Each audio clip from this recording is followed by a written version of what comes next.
আমি তোমাদের বলবো সাপ বা নাগদের জন্মের কাহিনী। হিন্দু পুরাণ অনুযায়ী সাপ বা নাগদের জন্ম হয়েছিল ঋষি কশ্যপ এবং তাঁর আরেক স্ত্রী কদর গর্ভ থেকে। কদ্রু ছিলেন সমস্ত নাগদের জননী, আর তাঁর অসংখ্য সন্তানই পৃথিবী পাতাললোক জুড়ে বিস্তৃত হয়। এই নাগরা শুধু সাপ ছিল না, তারা অলৌকিকে শক্তির অধিকারী, জ্ঞানী এবং অনেক সময় দেবতাদের সহায়ক। সব নাগদের মধ্যে সবচেয়ে শ্রেষ্ঠ হলেন অনন্ত শেষ নাগ। বলা হয় তিনি তার ফোনায় সমগ্র পৃথিবীকে ধারণ করে রেখেছেন এবং ভগবান বিষ্ণু যার উপর শয়ন করেন। এরপরে রয়েছেন বাসুকী নাগ, যিনি নাগেদের রাজা হিসেবে পরিচিত।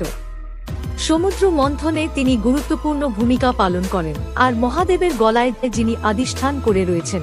আরেকজন ভয়ঙ্কর ও প্রতিশোধ পরায়ণ নাগ হলেন তক্ষক। মহাভারতে তিনি মহারাজ পরীক্ষিতকে দংশন করে হত্যা করেন। এছাড়াও রয়েছে কালীয় নাগ, যার বিষে যমুনার জল বিষাক্ত হয়ে গিয়েছে। ভগবান কৃষ্ণ তাকে পরাজিত করে তার মাথার উপর নৃত্য করেন। পৌরাণিক কাহিনী অনুযায়ী এই নাগদের সৃষ্টি হয়েছিল পৃথিবীর ভারসাম্য রক্ষার, ধন সম্পদ রক্ষা ও দেবতাদের কাজে সহায়তা করার জন্য। এই ছিল সাপেদের জন্ম ও শ্রেষ্ঠ নাগদের রহস্যময় গল্প।